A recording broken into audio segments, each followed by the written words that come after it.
I'm Sinead, I'm 29. I'm Molly, I'm 19. I'm Ruth, I'm 48. I'm Aoife, I'm 32. Hello, I'm Rose, I'm 72. 41% of people believe men and women are treated equally in Irish society today.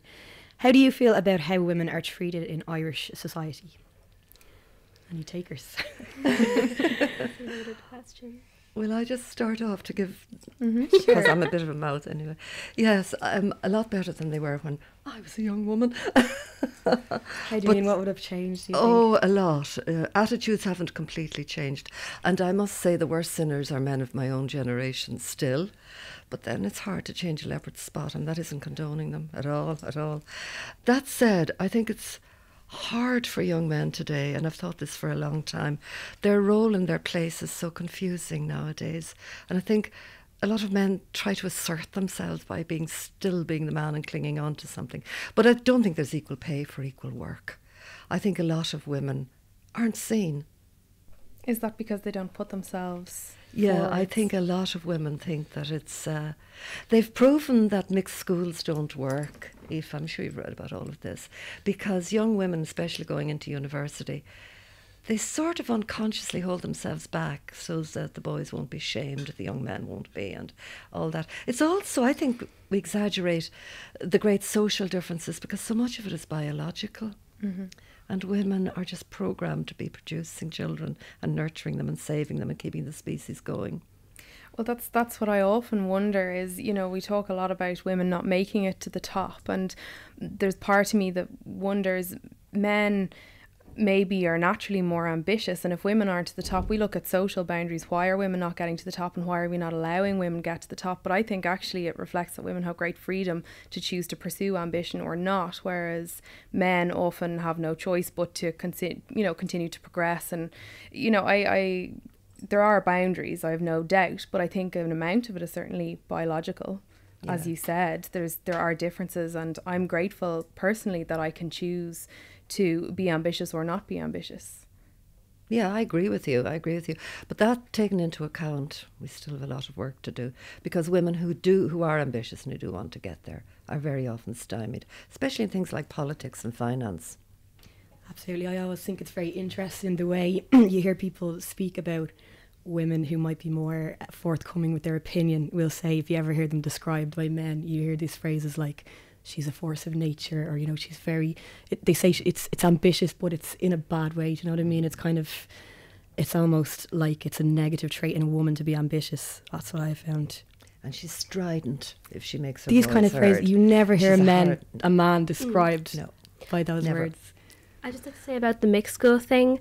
I thought it was the case that they thought that girls from single-sex schools did better when they were in all-girls school, but then when they went to college they found that much more difficult, because that's something I found coming from a mixed school. And then I haven't seen it as much in university, but when I went to the Gaeltacht or such, it was largely with a crowd of people from all boys schools or all girls schools, and the girls from the all girls schools were just completely quiet the whole time in the classes, whereas I was like one of the few girls who like would get up and say something, because I was like, I've grown up with being in a mixed school system, and I found that it's common with a lot of girls I know, because I have lots of friends in all girls school, and most of them are like, oh yeah, I wouldn't know what to say to a boy even casually.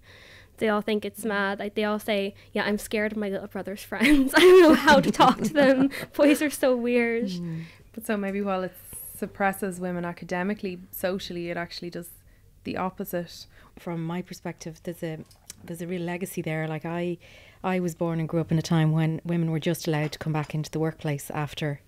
Well, they weren't actually. There was a time when women, once they had babies, couldn't work anymore. They had to leave their job, and that took a huge section of women out of society. And you know, it was only back in the late 70s, kind of early 80s, that they could go back to work.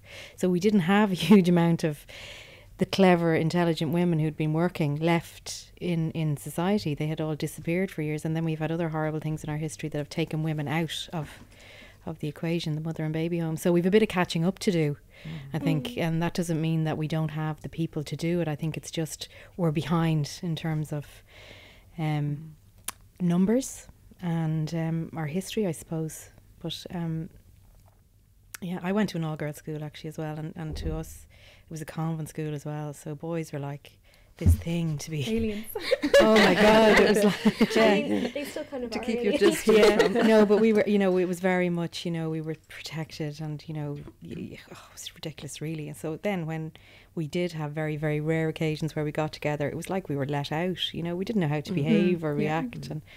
And I didn't have any brothers, so I had no benchmark either, you know. So Do you think that maybe the academic benefits outweighed the social kind of drawbacks, or what way would you? I don't know. Well, certainly, and you know, I don't want to bash them, but the nuns back in the day were tough cookies, and it was very much, you know, you get on with your books and forget about everything else. Yeah. You know, so, but I suppose people did have brothers, and you know, other people did know how to behave around boys and how to socialise.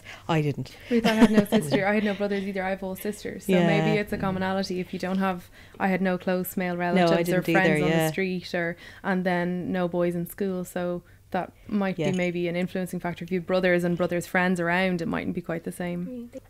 I think that, Ruth, what you were saying about the how far we've come, I feel at the level of my peers, just in terms of age and as a timeline, I don't feel that a man of my age with equal skills has any advantage over me, bar maybe being out of the workforce, having babies. But if I was ambitious and said I'm going to pursue a job against a man who had equal experience and all of that kind of thing, I don't feel like there's a good reason why I wouldn't, you know, be considered as an equal. I suppose in some circumstances there are organisations who still have a male bias or maybe an unconscious bias towards men, and I think that by the time my generation is at the point of becoming the senior management, I don't think the bias will be as substantial, you know, and I think it is changing rapidly. Yeah, no, I agree. Yeah, it is changing, definitely.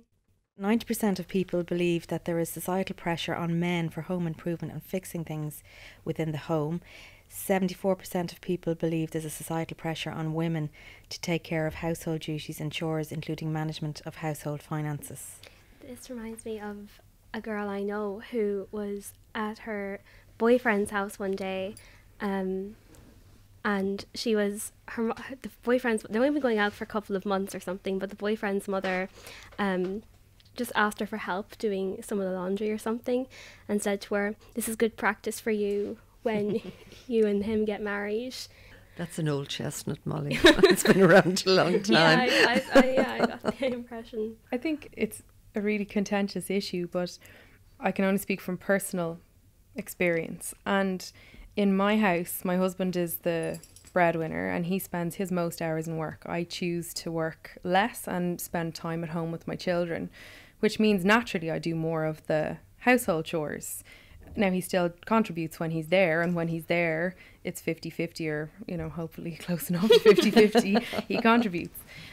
Equally, we have a small farm. If there's fencing to be done, I am not going out with the fencing iron to drive the posts. So I might be minding the children. And again, this back to the biology thing, there is an amount of it, you know, especially with what we have outside the house, there is an amount of it that requires physical strength and toughness, and being pregnant and having small babies around, I end up taking up the majority of the domestic duties. But I don't think that's something that can necessarily be avoided. We're not saying it should be. I think the thing is it should be avoided, but because, you know, there is kind of that whole, you know, oh, men were the hunters, women were the gatherers with the children kind of mentality. But at the same time, I feel like there's kind of again, in that instance, like a society, there is a kind of insidious culture built around it, and how we're kind of pushed into these things that kind of are just, sometimes I think biology is used to justify a lot of this. Like for me, I can't even tell you the amount of times when I've been talking in class or someone and some boys made some just get back to the kitchen joke or something like that, go make a sandwich kind of thing. Do they still do that? They still do that, and they think they're so funny for doing that, and it's the joke of the century. Women are kind of, I feel like with a lot of girls I know, they like any young woman who says that maybe they don't want to have kids, they often get the, oh, just wait till you're older, like kind of it's kind of an inevitable thing that's going to happen. And I think, and there's also issues with, you know, contraception and all that stuff that was bouncing around during the 8th Amendment about how women aren't given a lot of choices in that regard, the same way men are. You know, men, you know, they can kind of, there's a bit more freedom for them to kind of duck out. But with a woman, it's harder to avoid. So if a crisis pregnancy happens, then that's kind of a thing where it's then harder to go back to work. And that's used to justify the pay gap sometimes, that women are more likely to take time off to mind children. So, and even the fact that we don't have equal maternity and paternity leave, or even a closely balanced. My dad did an awful lot when we were growing up. He did a lot of cooking, which was quite unusual, I suppose. And I have a son now as well who would do anything you ask him to do, and the same with my daughters. And I suppose again it's what I saw at home when I saw, and I now at home with my husband, we've done a complete 360. Like, I don't do any grocery shopping anymore, and then I just it's just the way work is organised, and it's a kind of a fluid situation. You know, if somebody needs to get milk, then somebody needs to get milk. You know, it doesn't Exactly. you know, and if you know the dogs need to be fed, it's whoever's home first. And I mean, I've had to change a tire because I had to, you know, and I learned how to wire a plug because I had to, you know, or I had to wait for him to come home. And I suppose he worked outside of Ireland for a few years as well, so I was at home with 3 small kids, so I kind of had to, well, I didn't have to, but I just decided I'm just going to learn how to do these things myself. And then I kind of just, I suppose, went with that, not for any reason except I was either do it myself or I had to find somebody else, not necessarily a man, but somebody else to do it for me. So yeah. I sort of think that in this, as in many other things in society, we, the people, God, it's not a grand sort of statement, are far ahead of the politicians and leaders and people in authority. I honestly think that politics in Ireland doesn't realise how far young people and women and people in general have come along in their liberal and open and outward-looking thinking. And I do think that younger men, not my generation, but younger men are great. They do so much. They really don't see why it shouldn't be shared and why it shouldn't be equal. And the only thing I would counsel against from this great platform is acquired incompetence.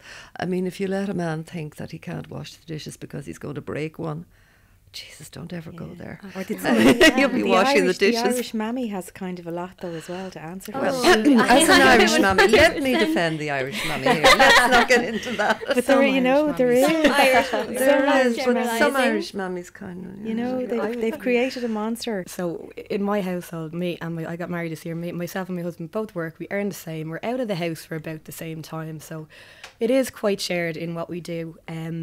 Whoever's home first will cook, and there is a little bit of, you know, I suppose he would be more comfortable with some jobs than I would be, so it's a trade-off. So he'll take the bins out. I know this is probably a little bit stereotypical, but I'm not complaining. So he will do the bin stuff, clean up after the dog, and I will take the laundry then, because I don't mean to go back to that, but I'm just better at it than he is. My own mother will give out to me sometimes and say, I'll be like, oh, we're just back from the shops. You didn't make him go shopping with you, did you?